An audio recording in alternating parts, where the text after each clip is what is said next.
and Scott Tingley, Manager of Forest Protection for the Department of Natural Resources, and they will provide an update today on the wildfire situation. Premier, we'll start with a few remarks and then we'll go to the room for some questions. We do have some reporters on the line as well, so we'll follow a one question, one follow-up, and we'll call on folks in the room first. We just want to make sure we get to as many people as possible in the time allotted. And Premier, if you'd like to get started. Yeah, thanks so much. Good afternoon, everyone. Everything is dry. Everything is incredibly dry around our province right now. Lakes are down, ponds are down, rivers are down, streams are dry. People who actually regularly spend time in the woods are avoiding the woods. Forest contractors are voluntarily pausing their operations because it's just too dry. And they don't want to be the person or the company that accidentally causes a fire. And fires can start in so many ways. Over the last week, we've averaged about 2 fires a day. That's a lot. Yesterday, Natural Resources were dispatched to 17 fires. 17. Thank you.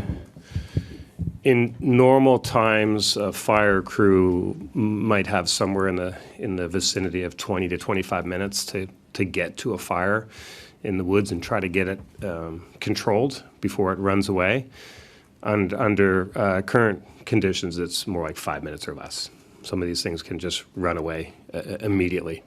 So obviously we're in a really, really tricky situation here in the province. And the main reason that we haven't had a catastrophe yet is our firefighters. They're stretched very, very thin right now. And you might not see it on social media, but they're out working very hard nonstop. Just think of the number of fires we had just yesterday. So they've done an amazing job. They're giving it their all, risking their own health to keep all of us safe. So there really aren't enough words for me to say how grateful all Nova Scotians are to our firefighters and to their families for their sacrifice. So it's up to the rest of us to support them. And I get that people want to go for a hike or want to go for a walk in the woods with their dog, but how would you like to be stuck in the woods while there's a fire burning around you? I don't think anybody would want that either. So be smart, be human, don't look for loopholes. An out-of-control forest fire is a terrifying thing. So treat this situation with the seriousness that it deserves. We are. Certainly as a government. Since last week's announcement on restrictions, 12 fines have been issued. It's certainly my hope that every single one of those is fully prosecuted and collected. It's just too serious of a situation right now. I know that many people in the Halifax and surrounding area could see the smoke from the Susies Lake fire yesterday. And I know that was kind of a real emotional thing. It's very scary. We're all on edge. But thanks to the tireless efforts of the firefighters, so far there's not been any loss of life or any loss of structure. So I want to thank them again for that. I want to thank our neighbors in New Brunswick for quickly sending air support. We sent support to them the day before. They sent support to us. This is the way these things work. So I do want to thank them for being so responsive. It's going to be a long next few weeks. It's going to be a long stretch here. There's no real rain in the forecast, certainly not in the orders of magnitude that we would need in this province. And so far, we've been dodging bullets. Think about it. 17 fires just in the last 24 hours. The province is a tinderbox. It's so easy for a fire to start right now. We haven't had any rain since June. So Nova Scotians are good at stepping up. It's the Blue Noser spirit. It's the Blue Noser way to step up. I spoke with Todd Burgess at Forest Nova Scotia yesterday, and he assured me that the forest industry is here to help however possible, and many others as well have reached out. And for some of us, stepping up means just stepping out of the way. If you're out in a boat in an area near fires and you see an aircraft looking to come down for water, please clear the area so the aircraft can do their work. take your boat somewhere else. Don't stick around and watch. Please do not get in the way of these water bombers when they're working. The same thing with your drones. I'm sure it would be really exciting and interesting to get some great content of a fire. But if there's a fire in the area, get your drones out of there. Just stay out of the way. Please do not get in the way of these hardworking men and women while they do their work. I know the restrictions that we have in place right now aren't fun, but they're certainly necessary. Due to the dry conditions, we're also now recommending that activities that require heavy machinery, including agriculture and forestry, that they restrict their activities to between 8 p.m. and 10 a.m. if possible. And certainly please restrict those activities between 11 a.m. and 4 p.m. at the heat of the day and the heat of the high heat. It's just too dangerous and poses too much of a risk right now. We're also asking those who carry out industrial activities, including farming, to have fire equipment accessible and where possible, even water on the site. I know some people are doing that already. We appreciate that. And to maintain a fire watch 2 hours after operation is completed each day to ensure that there's been no ignitions caused by the operations. We'll reassess constantly, and certainly after the next 24 hours to see if any rain may come. Certainly, we need some significant rain. In the fullness of time, there will be rain. We don't know when, but there's one thing the weather knows how to do in Nova Scotia, and that is rain. And it will ultimately rain in the quantities we need, but that's not in the short-term forecast. We're not seeing that. But when we get the rain, when the risk is over and subsides, we can all breathe a little easier. And at that time, we can loosen restrictions. But right now, we just ask everyone to do their part to support our province. And in the meantime, go to the beach. It's a great place for a hike. Try to make the most of the sun while you're there, while it's here, but away from the woods and away from the risk. Thank you. Scott, do you want to go ahead with some remarks as well? Yeah, you bet. Thanks. Thanks, Premier. And to echo the remarks, the last few days and weeks, we can't say enough about our first responders, between DNR, firefighters, and the municipal and volunteer fire departments, just incredible. So good afternoon, everyone. Thank you, Premier. In the last 24 hours, crews have responded to 17 reports of wildfires, like the Premier mentioned, including Susies Lake. In the past 3 weeks, we've responded to one or more reports every single day. I'm going to give a brief update on the Susies Lake fire and our next steps. Yesterday, we got a call from 911 at 2:24 p.m. about a wildfire in the woods in the vicinity of Susies Lake Crescent. We immediately dispatched crews to the scene alongside Halifax Regional Fire and Emergency Services. At 2:49 p.m., we sent 2 helicopters to the scene to start dropping water and later sent a third. Due to the combination of conditions and the proximity of the fire to structures and people, we called in additional air assets from New Brunswick. 4 802 aircraft from New Brunswick each did a single run to drop fire retardant, return to home, and then return to home because they need to land at their facility to reload. Following them, there was 2 CL-415 aircraft that were able to draw water from Governor's Lake and drop on the fire. They stayed on scene until about 7 p.m. when they had to return New Brunswick to fuel as well. The pilots also needed a break and weren't actually going to be available till later in the day. Department crews stayed on scene until after dark, and Halifax Fire and Emergency stayed overnight to monitor the fire. This morning we had 30 department firefighters on scene at first light, followed by Halifax Fire. Right now we have 2 helicopters at Susies Lake Fire, and we have 2 helicopters working on 2 small but out of control fires at Lake Paul and Kings County. And I should make an update, even as I drove in here today, one of those fires down in Kings County actually is now under control. That's an update within the last 30 minutes or so. As of now, Susies Lake is still out of control, and it's measured at 15 hectares. It's not growing, but we're not ready to say it's being held just yet. I know everyone wants to know the cause. What I can say right now is that we are investigating, as we always do. I want to wrap up by emphasizing that our wildfire prevention measures are necessary. So please stay out of the woods and do not burn. And please do not fly drones around fires.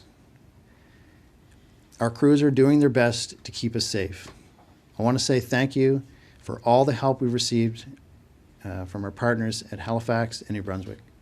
The resources we brought together on this fire are a testament to the effectiveness of regional coordination efforts and the scope of resources we have available to us when we need them. Thank you. Thank you, Premier. Thank you, Scott. We'll now move to the room with reporter questions. Premier, after the 2023 wildfires, your government considered buying fixed-wing water bombers but elected not to, the kind that helped out yesterday at Susies Lake. Do you think there's a need for Nova Scotia to have its own fixed-wing water bombers? We have expert firefighting capabilities in the province. It's incredible the talent and the resources we have here. We did an assessment at that time, and you know, there was a determination that, you know, for the vast majority of fires in this province, somewhere in the 98%, the helicopters that we have significant helicopter firefighting capabilities, are sufficient. So, you know, there are times when you can use a little more support. We're seeing that, and maybe we're seeing that more frequently now with the way that the climate is changing. So we'll constantly evaluate that, and if we need to order some, we will. But you know, Scott can speak to, and he touched on it in his comments. But the kind of the mutual aid system we have here nationally, and you know, with our neighbors, it's very effective. So. We have significant capabilities. Will we look at adding more? We're always constantly evaluating that. But right now, the conditions are just so certainly unprecedented right now, and hopefully in the fullness of time will show themselves to have been unique. But that we'll only know that in time. But it's a constant evaluation. I think that is the word. Some people that we might have a situation where there's fires in New Brunswick, they need their resources. There's fires in Newfoundland, they need their water bombers, and that there aren't any available when we need them here. There's fires in New Brunswick right now. There's fires in Newfoundland right now. I mean, we put the measures we thought were appropriate in Nova Scotia to keep people out of the woods. We knew the risks were high here, but when New Brunswick called and said we need some help, we sent some help. The next day, we need some help, and they send some help. So I think this is you know, part of the strength of the region and of the country. But you know, we try to plan and be prepared. We have expert firefighting capabilities. I wouldn't want to for one second leave it implied that we're unprepared. And the helicopters are very effective in numerous situations. But you know, if you're asking me if we'll consider purchasing bombers when this is all said and done, yeah, we're constantly looking at that. Premier, it sounded to me that you are requesting that for your operations either cease or go at night. Why not just make that an order? New Brunswick has banned it completely. Why isn't your government? We have a permitting system in place that we installed last week. I think that's been working pretty effectively. We'll constantly assess the situations, but there's we're looking at what's in front of us. A number of people have voluntarily ceased their operations, temporarily, and taken gear out of the woods, and others, have firefighting capabilities around. So we'll constantly assess it. We haven't been able to get a clear answer on this. Has herbicide spraying been ended? Because the concern is that obviously it kills growth and adds to the fire burden, potential fire burden. Is spraying going on now, or has that been banned? I don't know if there's any spraying at the moment, but certainly it's not banned for all time in our province. If it's been temporarily ceased, I'm not sure. But the question is specific to the fire risk, not permanent. Has it been banned? Is anyone spraying yesterday, today, tomorrow? I don't know the answer to that. First, Scott, I understand that you're not able to say the cause of the Susies Lake fire under investigation. Are there early indications that this would be human caused? I know that is largely what causes forest fires in this part of the country. So that the cause of the fire was related to human activity. It was an open fire. There was nobody in the area when the crews arrived on scene. That makes it impossible to hold the person or people responsible to account. And yeah, that's frustrating to everyone. But Can you say, like, the location of the start of the fire more precisely? no, I can't. I don't have any details. It is an ongoing investigation, and there's no This is details. the Susies Lake fire, right? Yeah. Yeah, correct. Yeah, I'm sorry, I don't have any additional details other than it was human activity. Yeah. Can you share the specific location of where that open pit fire was found? I don't have that to share today. No, just we can share that it was human activity, but it's an ongoing investigation, so some of those details I don't have to provide. A question for the Premier. What would you say to the individual responsible for that fire, and what would your message be? Use your head. Don't be around the woods. Don't be respect the law. Was there can you speak to the threat, or how big the threat was, specifically to the outpatient clinic, but other structures in the area? My understanding in talking to the incident commander and in their, the weather and things like that, they did take the precautions, certainly advised, the Kent and that strip, and the way the wind was moving, probably more of an immediate threat, when they were making their first assessment. Outpatients, certainly the move I think was made as a precautionary, but the wind was pushing it away from the center. But it's an active wildfire, so I don't think there was any poor decisions or anything like that to. Air quality an issue? Not so much yesterday afternoon, again, in the way the wind was going, but as the wind backed off through the evening and then through the night, yes, there was a lot of smoke kind of drifting. But yeah, so it kind of changed as the weather conditions changed, but yeah. How concerned are you that the fire could grow further, and how much, I guess, help or protection does the lake itself provide?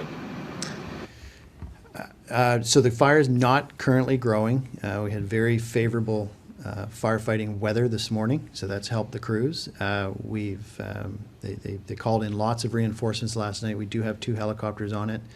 The lake, obviously provided an excellent barrier to spread. We did have a concern that the fire could spread through what we call spotting, through the wind yesterday, but we don't have any indications that it did spread past the lake.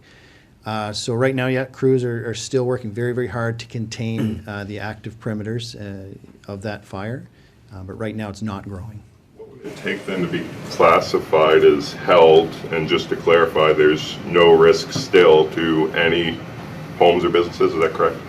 No immediate risks, but the crews want to get a little more confidence in just getting some more water and some more hose lining controls around basically the east and west flanks of that fire. Is that something you hope could change tonight? Like, as of tonight, we could see a status change? Certainly hopeful in a status change as soon as we can get it. We know the crews are working very, very hard, and that's one of the goals they're trying to achieve, certainly today. I don't want to commit to it on their behalf here, but I know that's their focus today, is to contain those active perimeters. The lake has certainly helped. Yeah. Tingley, how important were those CL-415s in containing that fire, limiting its spread when they came in? All the aircraft that contributed yesterday played a significant role in containing it, as well as the natural barrier of the lake, and of course all the efforts of the firefighters that continued into the evening. So yeah. Mindful of, we got some reporters on the line too, so I just want to give them a chance as well. Sarah Ritchie, are you on the line? Yeah, my question is for Premier Houston. I'm hoping to get your reaction to comments that were made by Conservative MP Michelle Rempel-Garner today. She told reporters that her concern with what's happened in Nova Scotia and in New Brunswick is that the Liberal government has created a situation that Canadians expect that their only response is going to be to restrict their movement. The governments will respond to emergencies by restricting movement. And I'm just hoping to get your response to what she had to say. I guess I find it remarkable, the interest in traveling in Nova Scotia woods by people who aren't in Nova Scotia and probably haven't been here very much in their life. So we're only concerned with keeping people safe. We'll do what's necessary to protect lives, and that's what we're doing in this case. Sarah, did you have a follow-up? Yeah, if you don't mind, Premier, just generally speaking, this does seem to have become quite a flashpoint, in particular in conservative circles across Canada, with a lot of people saying that this is the first step in what governments will undertake as climate lockdowns. And I guess just what do you make of the response? I don't really have time for any type of conspiracy theories, or we haven't had any rain in Nova Scotia since June. So the thoughts and opinions of people who haven't been in Nova Scotia, who don't know what it's like in Nova Scotia right now, who probably have never been in the woods in Nova Scotia in their life, they're not a top. The thoughts and concerns of those people are not a top priority for me right now. My top priority is just keeping Nova Scotians safe. And Michael Tutton, you're on the call. Do you still have a question? Just a quick question for, I think, Scott. Is 17 fires, was it in 24 hours? Do you have any sense of why there was such a concentrated number in such a short period of time? Like the Premier said, we've, over the course of the last few weeks, we've been getting, a few reports in fires almost every day. Of those 17 responses we had yesterday, crews were able to suppress and extinguish a number of them quite easily, and focus efforts back on other ones that needed more attention. Why are we getting fires? It's dry, and unfortunately there's activities out there that are happening that shouldn't be. And again, as the Premier mentioned, it's testament to how dry it is, how easy it is for a fire to start and spread, and why it's important that we need everyone following our prevention measures. Michael, did you want to ask? Oh, go ahead. Yeah, thank you. Just to, of those 17, do you have any sense of whether some others were human caused? We've mentioned the one, Susies Lake, being human caused. How many do you think were human caused? I think if I may, I think the focus right now is on fighting the fires and keeping them back, and the response yesterday was remarkable. The quick response of our firefighters across the province. But I think the message for Nova Scotians, and there'll be lots of time to kind of go back and look at how individual fires started and take whatever actions might be necessary at that time based on that research and investigation. Right now, we're just trying to keep people safe. But the message for Nova Scotians is fires can start accidentally. They can start, just by the most innocuous way because it's so dry. It could be a broken glass, a broken bottle that's been in the woods for 15 years or something, but somehow the sun hits it at a certain direction and acts as a little magnifier and creates a fire. So, many of these are accidental, certainly not malicious, but they will be investigated. But I think it's just really, really dry. And, people who are in Nova Scotia certainly know, just walking across the yard right now, you can hear it crunch below your feet. That's a person's yard. So imagine out in the woods what it's like. So the conditions are extremely dangerous right now. So this is why we want to restrict activity in the woods. This is why we don't want people just out for a hike, spending time in the woods, because they could do something accidentally. But more importantly than that, they could find themselves surrounded by a fire, and then we're trying to find them and save them with resources that could be otherwise fighting the fire. So just stay away from the woods. Be smart. Understand how serious the situation is, and just be a good person. So I know we also have Francois with Radio Canada on the line. Francois, do you want to go ahead with the question? And Jacob Moore with Acadia Broadcasting. Jacob, are you still there? And finally, Sheldon McLeod, are you still on the line? Hello. Oh, yes. Hi, yes. Just a question for Scott. Can you clarify? I think you said the fire, because of the wind, was moving sort of maybe away from Bears Lake. Can you explain if that is the case, and also how the firefighting efforts may have prevented it from reaching any of those buildings in Bears Lake? Yeah, I guess just to clarify, so the wind was more or less coming out of the south yesterday, and the outpatient clinic was to the south of the fire. So the wind was pushing it away from that clinic, but it, generally, to the right and the left of the spread of the fire, there was still values at risk, whether it be, the industrial shopping area of Bears Lake, or, had there been a shift to the other direction, there were subdivisions out past Susies Lake. So no doubt the firefighting efforts contained some of that outward spread, and we did have the wind and of course the barrier of the lake on our side as well. But there's no question the firefighting efforts had an effect. Just to be clear, it was 12 fines for violating the woods ban, for lack of better terms. Is that correct? When you say 12 fines issued? I think that's and Scott may know, but I think that's total for the woods ban and the fire itself ban. Correct, yeah. Tingley, was there a homeless encampment in this area where your crews responded to? I think, again, sorry, but I think like the investigation in time will look at, the what, the why, the how, all those types of things. But for right now, the focus is just on containing the fire, fighting the fires, and just kind of reiterating to Nova Scotians that it's a risky situation, and just obey the laws that are in place right now. But the actual cause and stuff, that investigation will take. That'll take place after we get through this. Obviously, there's the crisis of the moment, and that needs to be addressed at the time.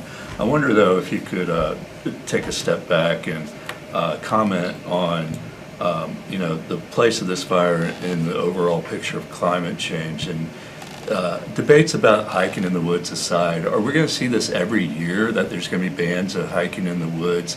Is your government doing enough to address climate change and so forth? Can you just comment on that? I'm not going to try to predict what the weather might be in next summer or the summer of 2027 or 2028 or 2029. I'm not going to try to predict that right now. Certainly, we know that we haven't had any rain in this province since June. So we're dealing with that right now. The forecast is not seeing a lot of rain in the forecast for the next few weeks. So this is why we want Nova Scotians to be respectful of the situation. And on the broader question of are we doing what we can as a province and as people, I'd say the answer is yes. Leave that off, Premier. So thank you very much. That's all the time we have today, everyone. Okay. Thanks, everyone. Thanks.